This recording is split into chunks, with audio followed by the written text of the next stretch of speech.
We're blessed to have Jose and Martha and their family with us today. It's COVID really got in the way of our mission Sunday. It's really been a year and a half, nearly 2 years since we've been able to do that.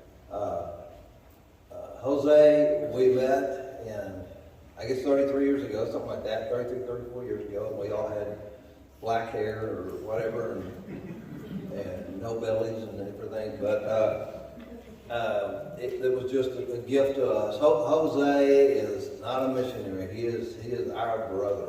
I mean, he's like Jonathan and David. He is our brother. But we just look forward to hearing what he's got to say. Jose's and Martha and their family have been through a lot. He's been kidnapped. He's been in jail. He's been falsely accused of one of their church keepers had been hung. Anyway, the thugs that run Mexico now, and then he had to go through that, and their van stolen, members of the church kidnapped, and we'll say, hey, Jose, you're a dual citizen. You might want to come do your work over here. And he's interested in his brothers and sisters in Mexico. And so, anyway, it's an honor to have him here, and I hope the Spirit helps us all communicate well, and look forward to it, Jose.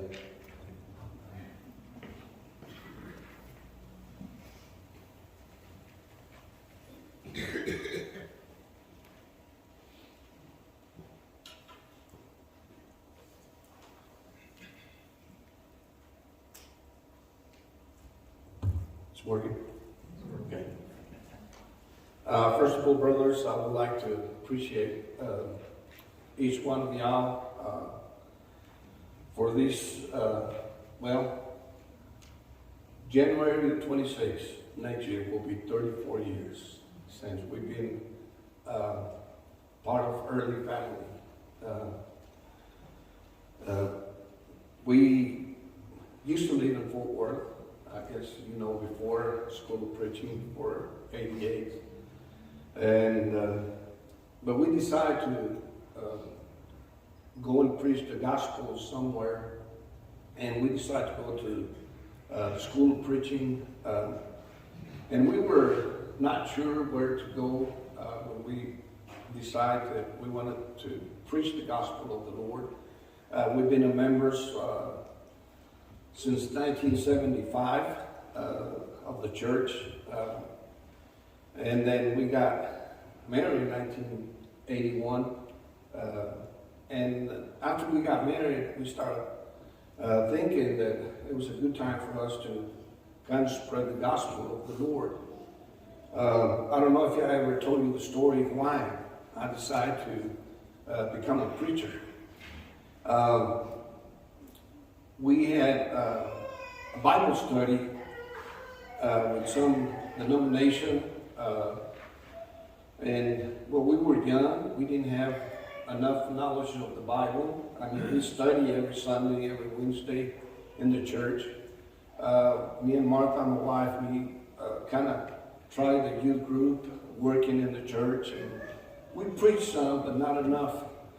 But one of those days that we were in the park, we started talking with other people about the Bible, and we found out that they had a lot known of the Bible, more than we did. And you know, the first, because we invited to our house, we can kind of get the story of the Bible down to close, a little. What we did, say, the first day that we start talking, I mean, we did not have the answers that they wanted to hear, and we knew they were wrong, but we could not prove it with the Bible. And the first day, I'll say this, I don't know if it's right, but we got bit up with the Bible real bad. I mean, and we couldn't tell them what's going on.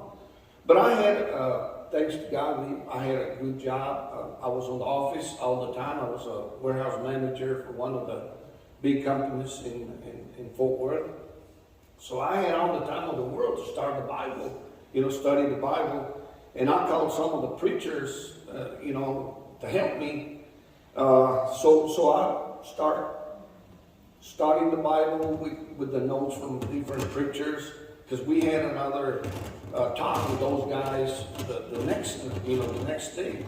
So I started studying the Bible, and everything what the God really want us to teach the truth. Do I need to go to that other microphone and turn these off? No, just go this way. Yeah, I'm just I going to think turn that off. got short. Yeah, just turn that one off and we'll go this way. Okay. I think so I start reading the Bible and studying the Bible, and sure enough, that night, we had a whole lot of better talk, with the Bible.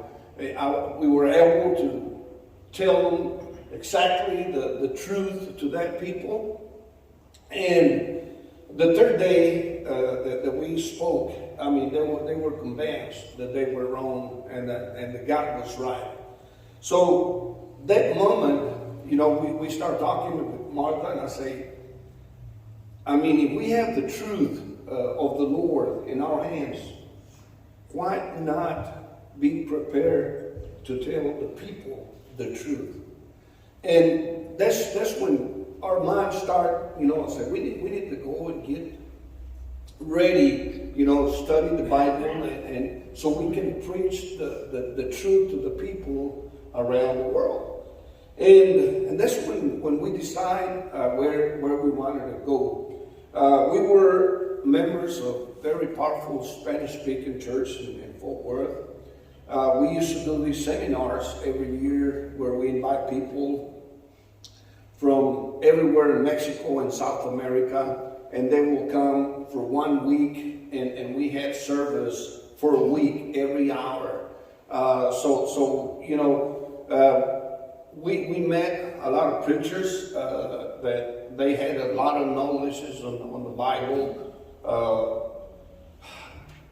Teachers that they have master degrees in Bibles that we invite. So we were not sure where to go and get our school of preaching. We were thinking about Sunset School of Preaching in Lubbock. It was a real good preaching school. They have it in English and they have it in Spanish. And if I can remember, I think Brother Max Zamorano was the Spanish director on that school of preaching. So we look into it, find out what, how many preachers they had, how many they were active, and all this and that. So we called Torreon, Coahuila, with Brother Avilas, that was the director of another school of preaching in Mexico, in the Torreon area. And we found out, we kind of looked forward to all that school and how many preachers they had graduate and how many they were active. And then we found out about Monterrey, where Brother David Cardenas was the director. And we knew most of the teachers that they teach in Monterrey area, which was Samuel Solis, Brother Figueroa, Humberto Figueroa, David Cardenas Sr. and David Cardenas Jr., which was the director. So we decided on 1988, we decided to go to Monterrey for preaching. And that's how we look at that time. Brother Marseille, black hair, no belly, we were young. We didn't have my youngest daughter that is here with us at that time. We just had the two older ones. And that's the way Brother Mark, I don't see Brother David, but that's the way y'all met us when we were in Monterrey. We just looked like that. And this is the way Brother Mark and David looked when we first met him. This is That was our first year in Monterey School of Preaching, and we were, we still had from 88 through 90 going through school.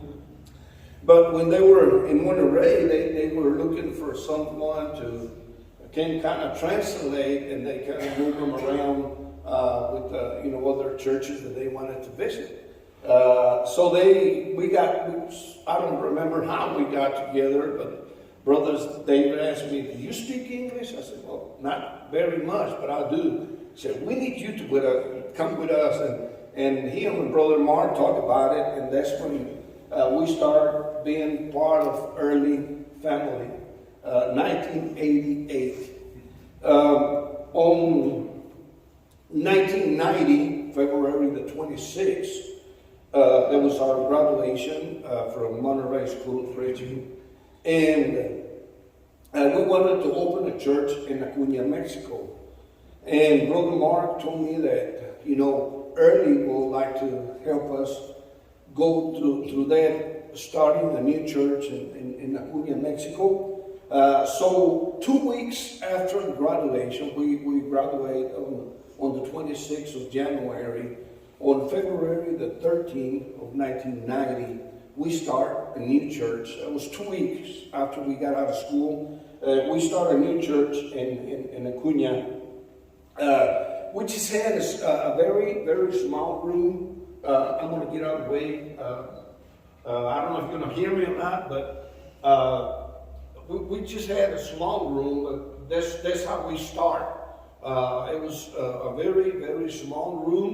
One of the old congregations gave out those chairs to start, and we start like that. I mean, we were all together, but I want you to know how many people from that time to this time had heard the gospel through missionaries. And the same way with me, I'm thinking that the other brothers, the missionaries, we just want to preach the gospel every time that we have an opportunity, and we should invite them to church. Pretty soon, on the first year, that room that we had designed for the church, it was not enough. Every Sunday we had people standing outside, but they want to hear the gospel. So we started doing it outside. That was the way we worship. I'll say for 2 years. We had part of that shed and part of it just outside. So I think it was time to move on. This is the way we did outside the services. And from that time, we didn't have any place to baptize. But the Lord was being good to us. We had some new members, so we had to go to the river, Rio Grande, and that's where we baptized. We baptized on the first year. We baptized over 100 people. And most of them they were done on the river. Sometimes we had to baptize on the winter time. The water was cold, but we didn't have any other way to baptize. So we just went up to the river and baptized whoever wanted to get baptized. We baptized a bunch of people, and then we never been taught about it, but down on my mother-in-law's house, there was this, they built by concrete blocks a place where they stored water. And it was there empty for a long time. And so we decided to clean that up, fix it up, and start using it as a baptistry. And instead of going all the way to the river with cold water running, so we started baptizing on that water deal that they had. And we baptized lots of people down there on those places. But we knew it was a time to get something bigger, a lot bigger, building bigger.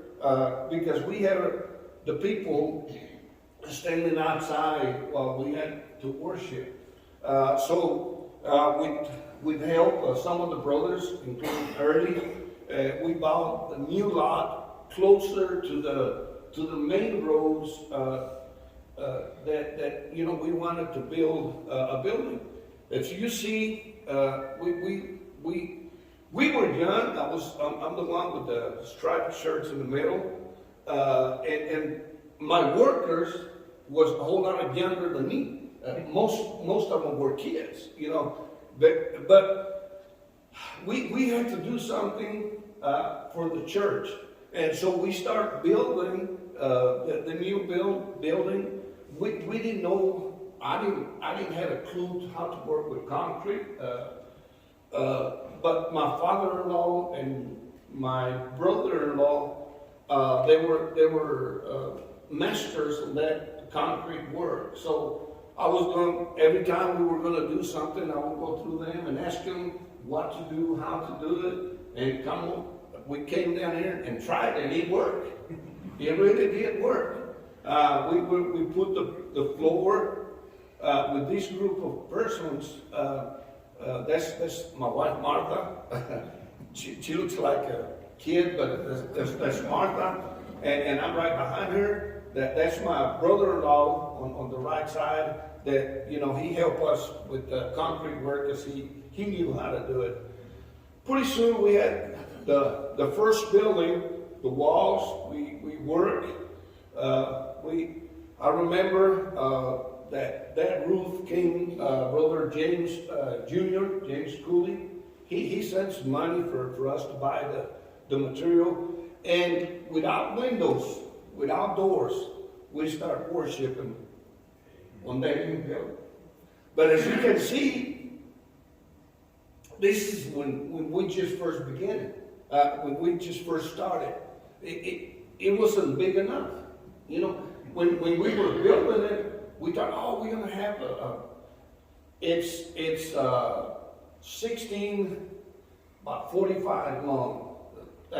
And when we start measuring it, I say, man, we're going to have a big building. We're going to be, that's what we need. Well, the first reunions that we did, we were looking at it. It was not going to be enough. Pretty soon we work at it. We put the name on it.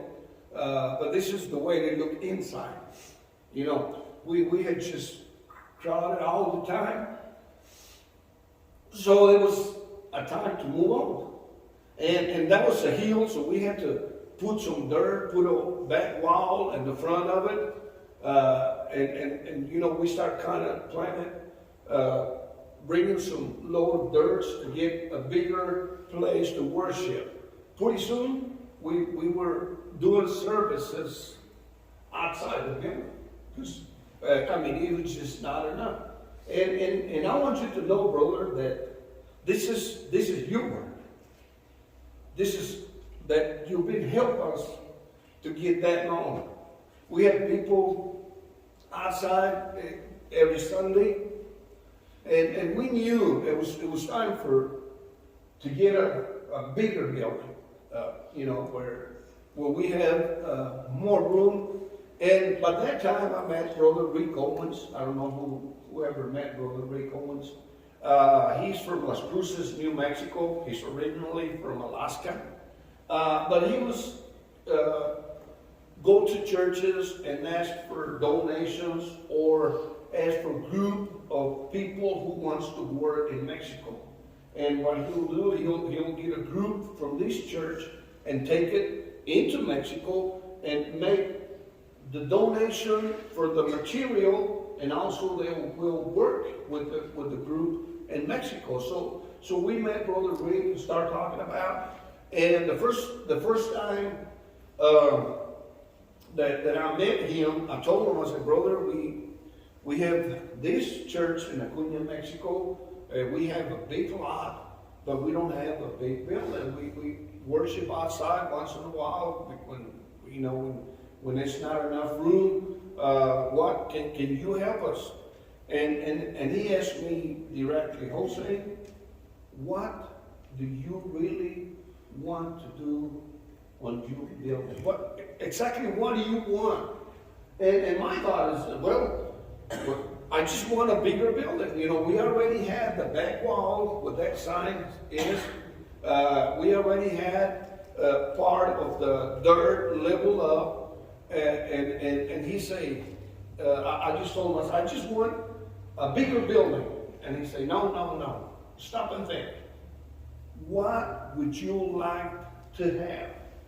And I went to see him in Laredo, Mexico, and he was building a nice big building, auditorium with the second floor, with a fellowship and classrooms. And I said, well, if you're talking about what I want something like this, you know, if it's possible. And he said, oh yeah, it's possible. You got enough land? I said, yeah, I got enough land. And he said, well, make the plans and bring them to me in a month, and then we'll work about it. Well, we come out that the design that I had, it was bigger on wide side, that we cannot able to do a second floor because you know the roof it was too long to have a second, so we had to make it shorter, and that's what we did. If you can see up to the right side on the left, on the bottom picture, we have a hall down there. Or you can see on the top, we have a hall. And then on the other end, we did make another wall to separate that other. And what we did, that we used the old building on every window. We opened it up and we got those classes on the bottom by the main building. And to the right, on the other side of the wall, we put the nursery and the restrooms for, you know, that's how we designed it. But it was time to work, hard work for over 2 years. That's Brother Rick Owens on top of the building working with me. But we had the first level of our church done. That's how much rebar we use, and it was time to start with the second floor, and that's the end of the second floor, and pretty soon, you know, our building was looking like that. Well, same way, we started without windows, without doors, but we are ready in a bigger building and a new building. And when we had some special services, we found out that, I mean, that building is huge, it's big, but it was not enough. And I said, well, we can't go in the building, you know, if we start thinking if we have to stay with this, well, we just do different services on different times, but we're not going to be able to build a bigger building than what we have. So we've been that building, brother, has a lot of work. Work with concrete, it's not easy. Everything has to go on the time. You work on the. Brother Rick Owens told me all the things we're going to do is we're going to have black construction. What it means, just walls like you building, roof like you building, and that's it. After that is your work to complete. You know, I told him that's fine. As long as we have, we can worship without windows and without doors. We've been outside, so having the walls and a roof, it helps. So, but thanks to the Lord, we got some good workers, women, like Martha. She all likes, you know, and we have a lot of brothers and sisters that they like to work. I mean, and we wanted them to have a nice building where, you know, where we can serve the Lord and we can preach the gospel. And if we invite somebody we would like for them to come back, you know. And the only way to do it is if you have a nice building where they know that you like to work on the material, they know you're going to work and they're going to try to save their souls. So we start working. This is the way our building looks now. And this is our building. And you can see every time we have special services. We were doing this every 3 months. Obviously, with all this pandemic and everything stopped. It's slowed down. But the same way, we baptize a lot of people. You know, every year we just baptizing people, and this is your work. I mean, this is what missionaries do to your help. And that's why, you know, we just like to be in the prison deal. But this is the way our building looks, you know, whenever we have services. This is the youth group, and this is our BBS that we do every year. We get from 200 to 300 kids every year on our BBS classes. So just think how many people you're able to reach with missionaries. And you know, we love to do it. We would like to save more souls, and every time we can, we just a lot of all these kids they come on the first year. Right now they're young or they're married, but they remember the church, you know, and you see them somewhere, and then some of them they had come years later, and they're members of the church now. You know, they always remember the way that you trained them when they were kids. So this is a way to work with the persons. This is a VBS that we start after the flood on that colonia that we were helping after the flood. We went down there and preached the gospel, and we did a VBS, and this is how many kids we had. This is where we were after we went down there for 2 years and preached the gospel outside the house. Every Sunday, we had a group of brothers that will go in there and we'll invite all the people of the colonia and preach. Till they got too cold. And then I told them, said, well, if y'all want to go, we'll come over and pick you up and take us to the church building. Through the pandemic, you know, they closed our buildings. The government closed the buildings. Nobody can worship for over a year and a half. So that's when we start to do the online services. And we're still doing it. And brother, we have reached more people every time. We still do online services on Sundays, Wednesdays, and Fridays from our church line. And sometimes we have reached over 5,000 people, not only from Mexico. I mean, from South America, from Venezuela, Peru. They send us some text messages that they want us to pray for them, for their families, that they're listening to us, you know, through Facebook. So we thought about, how come we never did this before, you know? But I think the Lord has a plan always.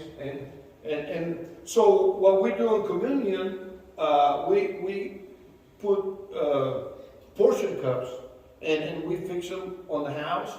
We put the bread, we put the juice, and then we put Ziploc and put them on the entrance of the building. So when the brothers came in, they'll pick up their communion cups and then come and sit. The offering is on the back. This is everyone that goes in the building has to have sanitizer on his hands. They check the temperature. If they have high temperature, they cannot go into the building. We spray them out by hand with sanitizer. Everybody has to have their face masks on. Sometimes it's hard to speak with the face mask. So some we took them off completely when we're up on the pulpit. I usually don't wear it when I'm preaching, but if I'm going to get down, I'll do. But we have social distance, and everybody has to have a face mask. If they don't want to wear it, or they don't want to do it, we just can't let them into the building. That's the government. If we do not do the government, they'll send an inspector and they'll close the building. So we got to have the social distance and everything. But you know, that's the way for 2.5 years. That's the way we've been working on. Now we had an incident with the Haiti immigrant that came in to Acuna, Mexico, and we ended up with from 18,000 to 20,000 in 3 weeks. How did they come to Acuna? I don't know. But we started noticing that we were seeing everywhere in the streets. They were robbing people, they were extortion people, they were doing. But this is the Rio Grande, and this is the way they were crossing. I mean, there were hundreds of immigrants just crossing daily to the United States. The Border Patrol, they have horses, and they cannot even stop them. I mean, they were trying to send them back, they were trying to hold them, and they never, and this is the way they look under the bridge. All you see is just people. We had 18,000 under that bridge. So the Texas government, because the president, they never listened to the Texas commissioners.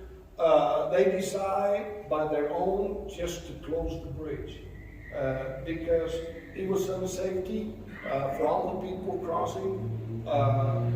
Just imagine 20,000 people, if they get up on the bridge. I mean, they can rob anybody, they can kill anybody. And the customs, 20 or 30 or 40 or 50 against 20,000. I mean, they were not going to be able to do anything. So they decide completely to close the bridge. This is the United States. They were turning everybody around. This is Mexico closed. They just close the gates and they say, can't do anything. And they kept it closed for 3 weeks. Now, all the cars that you see down there, they're state troopers. We had over 500 state troopers on the cars all along the river, and they did stop the crossing. I mean, but they had cars, and there were nowhere to go, so they stopped completely. But this is the way they look. You know, they had surround with the cars where they can go nowhere at all. And this is how the state troopers looked. All over there, they just cars, and all along the river, there was just state troopers. If you drive in those days to Acuna, when the state troopers that were not, you'll see at least 5 state troopers on the block everywhere you go. I mean, they would just, you see more state troopers than regular cars in Del Rio. I mean, we were completely surrounded, you know, with state troopers trying to keep. This is the river, and there's the people. They had just surround them with cars, and they can go not to Mexico anymore, and they can go out anywhere. So we had a pretty good incident, brother, with the Haiti people. I want you to know, brother, that Jesus says on the book of Matthew, on the Sermon on the Mountain, that we are the light of the world. And the only way we can be that light is by preaching the gospel. And people who are in darkness, they can see us preaching the gospel. And I want to thank you for letting us do the work that we have to do. Your help has been the way that we can preach to thousands and thousands of people, and that the gospel is getting through them, through you light. Because the way you have the missionaries is the way your light shine in our lives. And thank you for that good heart that you have, and I would like to encourage you to keep on doing it. It's a great job. I think you got good missionaries. I think, and I think, by supporting them, the gospel is being preached in Mexico and in every other nation that y'all help. From our family, thank you for letting us be part of early Church Christ family, and we love you. It's been 34 years that we've been together, and you just, like Brother Mark said, you're just part of our families. Thank you very much, and I hope this video will help you to see how much are you doing in Mexico through us. Think how much you're doing to Bill, to Javier, and the other brother. The gospel has been preached, and if the Lord gives more time, we will reach more people, and we'll bring it to the Lord. Thank you for your help, and God bless you all.